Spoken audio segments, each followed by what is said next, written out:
Syederalon pasukan Chechnya membombardir militer Ukraina pada Minggu 24 April 2022. Di bawah komando Sang Panglima yakni Kadyrov, pasukan Rusia menyerang zona industri di Mariupol. Berikut informasi selengkapnya.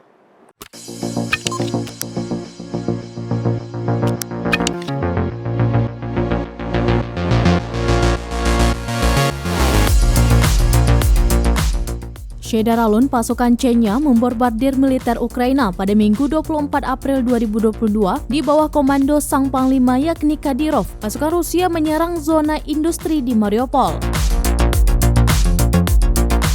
Dalam video yang dirilis pasukan Chechnya di akun media sosialnya, pasukan pro-Rusia itu terus membela kepentingan Rusia di Donbas dan Ukraina.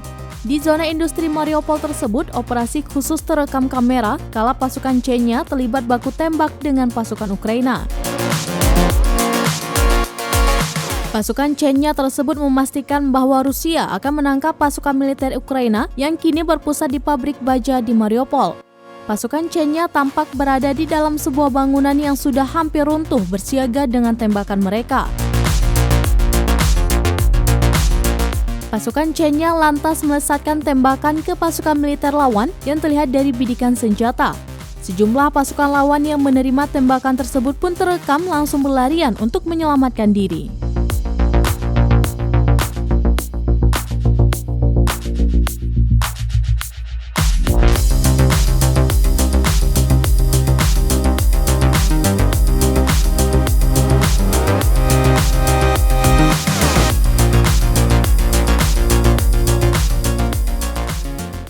Demikian informasi terkini terkait konflik antara Rusia dan Ukraina. Syederalon saksikan terus beragam informasi menarik lainnya di kanal YouTube Serambi On TV, di Facebook Serambi News, dan website serambinews.com.